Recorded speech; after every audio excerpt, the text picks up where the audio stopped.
What if I told you that one of the most powerful media companies in the world started with nothing more than a simple idea and just $5 million? No massive studios, no original shows, just a belief that people are curious about the world and willing to learn. Today, that same company reaches millions across the globe, shaping how we watch, learn, and even think about entertainment. But its journey is far more surprising than you might expect. Let's go back to the beginning. In the mid-1980s, cable television was still evolving. Most channels focused on entertainment, movies, sitcoms, or news. Educational content? That was rare and certainly not considered mainstream. But one man saw an opportunity where others didn't. His name was John Hendricks. Inspired by his own love for documentaries during his university years, Hendricks believed there was an audience for content that didn't just entertain, but also informed. He envisioned a channel designed for what he called lifetime learners, people who are naturally curious and want to walk away from a program knowing something new. With this vision, he raised $5 million from investors and launched a small cable network in 1985. At the time, it was available in only about 156,000 homes, a tiny footprint compared to today's standards. And here's the surprising part. The channel didn't even produce its own content. Instead, it relied entirely on licensed documentaries. But this turned out to be a hidden advantage. A large portion of these programs had never been aired on American television before, which made the content feel fresh and unique. In fact, around 75% of what they broadcast was completely new to viewers in the U.S. That sense of novelty became one of the channel's earliest strengths. Even though the audience was relatively small at first, it was highly valuable. These viewers were typically more educated and more engaged, qualities that attracted advertisers and sponsors. So while the channel wasn't chasing mass appeal, it was quietly building something much more sustainable. Within just a few months of launching, the company made a strategic move that would accelerate its growth. A significant portion of the channel was sold to major cable providers. This allowed it to expand into more households and gain wider distribution without losing its original vision. Meanwhile, Hendricks remained at the helm, guiding the company through its early years with a clear sense of direction. As the channel grew, it began experimenting with original programming. This marked a major turning point. Instead of relying solely on licensed content, it started to create its own identity. One of the most important breakthroughs came from an unexpected place: sharks. Executives noticed that programs featuring sharks consistently performed well in ratings. So in 1988, they decided to test an idea: a themed programming event centered entirely around these fascinating creatures. The result? A massive success. The special drew significantly higher viewership than typical programming, especially during the summer months. Recognizing its potential, the network turned it into an annual tradition. This event would later become one of the most iconic and longest-running programming blocks in television history. By the end of the 1980s, what started as a small educational experiment had already transformed into a well-established channel with tens of millions of subscribers. But this was just the beginning, because the real story isn't just about one channel. It's about how that single idea expanded into an entire network of brands, industries, and global influence. By the mid-1990s, the company had already proven something important. Educational content could attract a loyal audience and generate real business value. But staying as a single-channel network was never the end goal. To grow further, it needed to evolve. And that evolution began with expansion. Around 1996, the company made a bold move by launching several new channels, each designed to target a different type of viewer. Instead of relying on one broad audience, the strategy shifted toward specialization, creating focused content for specific interests. One of the early additions was a lifestyle-oriented network centered around travel and culture. While it never became a standout success, it reflected an important idea. The brand could stretch beyond traditional documentaries into everyday life and experiences. But not every new venture was quiet. Some of these channels went through dramatic transformations over time. Take, for example, the network aimed at younger audiences. Initially designed to bring educational content to children, it quickly became popular among families. For many viewers growing up in the late 1990s and early 2000s, this channel became a familiar part of weekend mornings. At one point, its programming even expanded onto major broadcast television, reaching an even wider audience.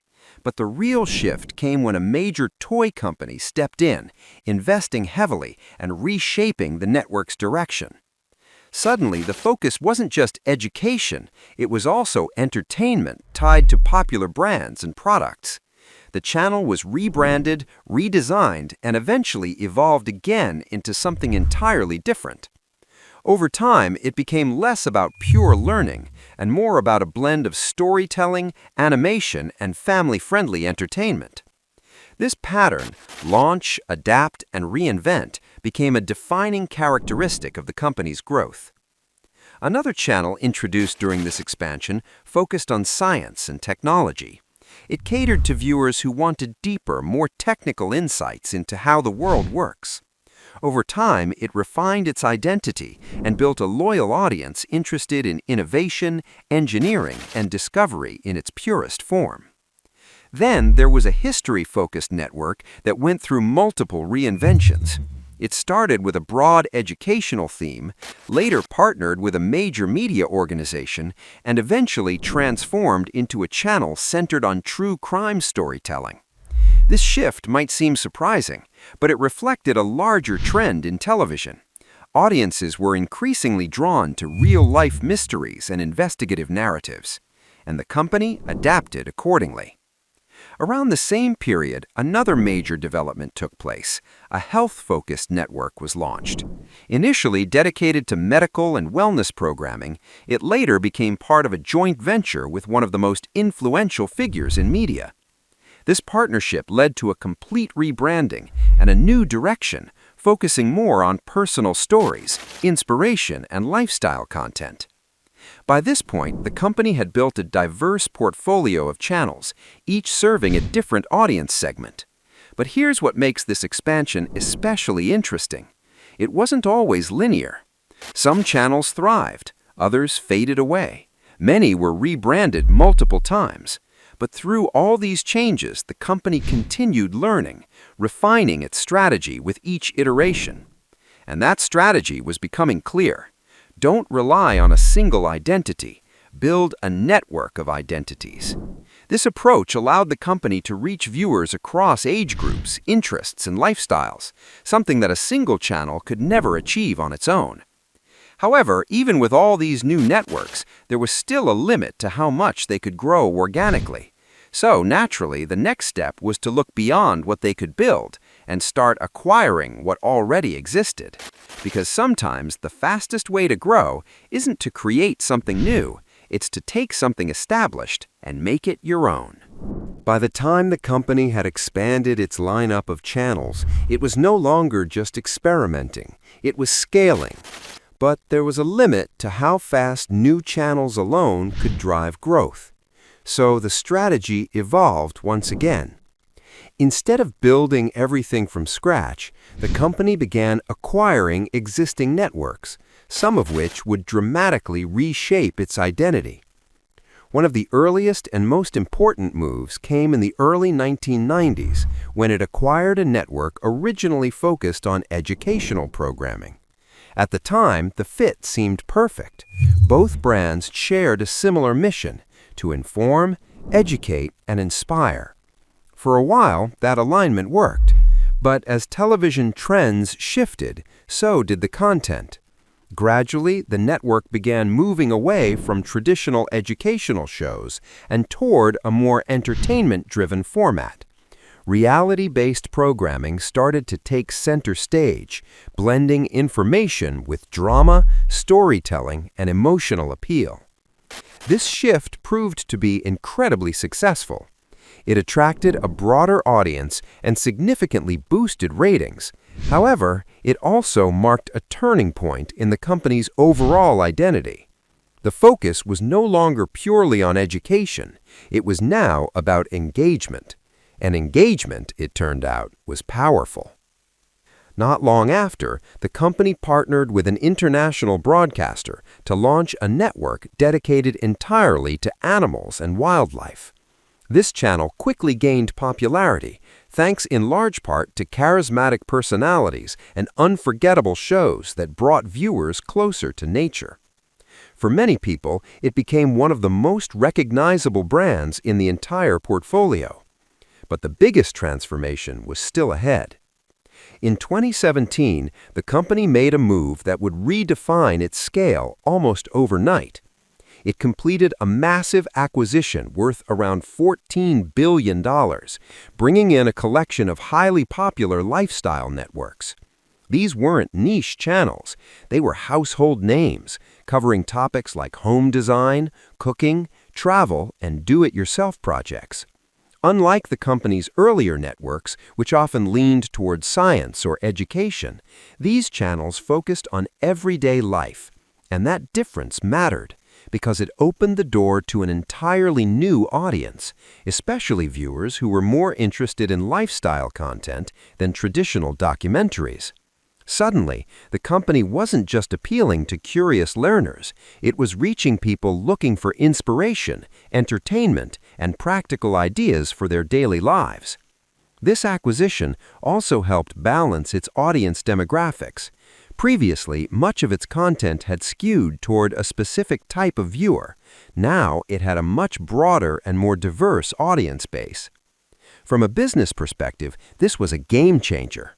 It strengthened its position in the advertising market and gave it a much larger share of television viewership.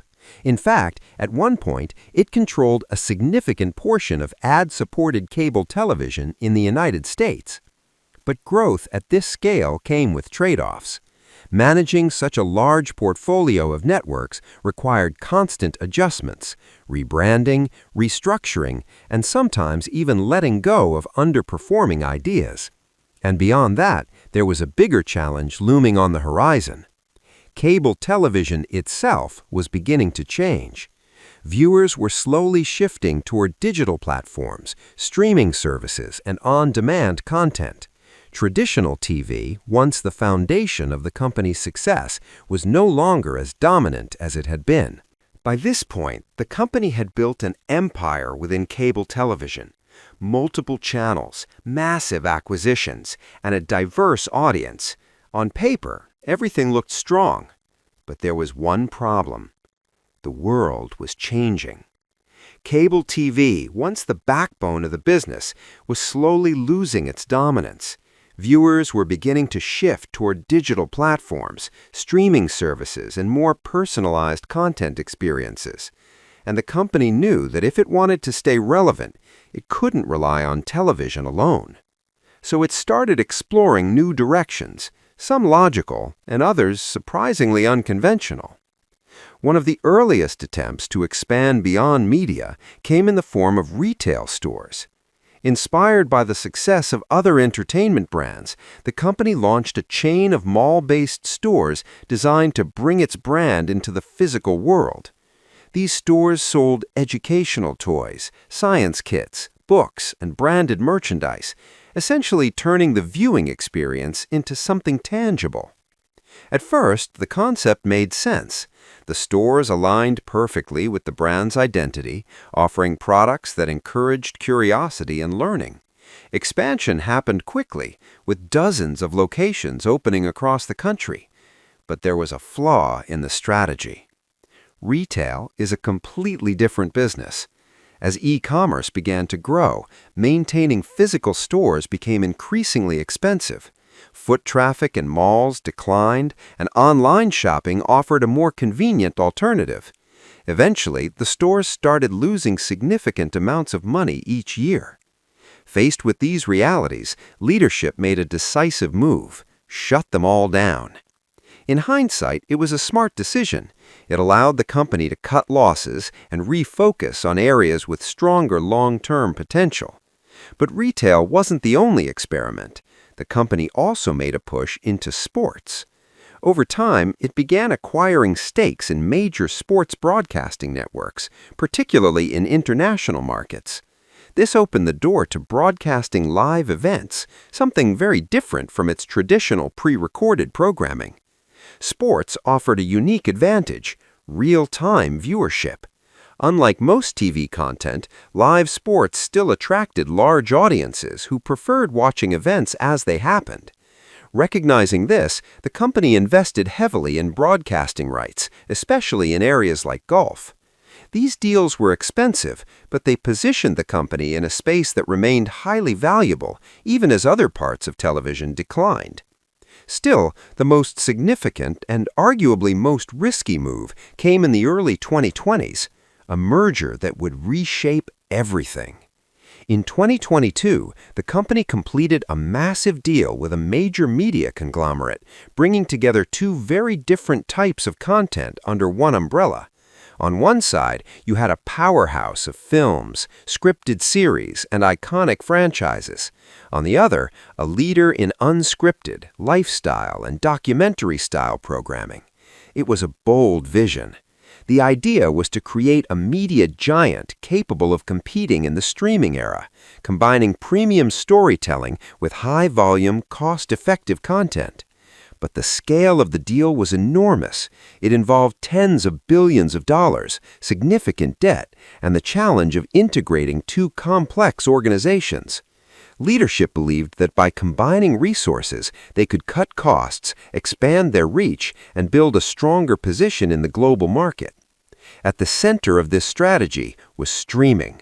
Both companies had already launched their own platforms, and the long-term goal was to strengthen their presence in the direct-to-consumer space, because by this point it was clear, streaming wasn't the future, it was the present.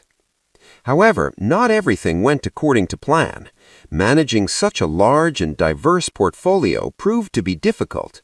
Strategic decisions had to be made quickly, sometimes involving restructuring, cost-cutting, and shifts in direction. Then, just a few years after the merger, another major announcement changed the narrative once again. The combined company would split into separate entities. This decision highlighted the complexity of modern media. Bigger isn't always better, and sometimes focus matters more than scale.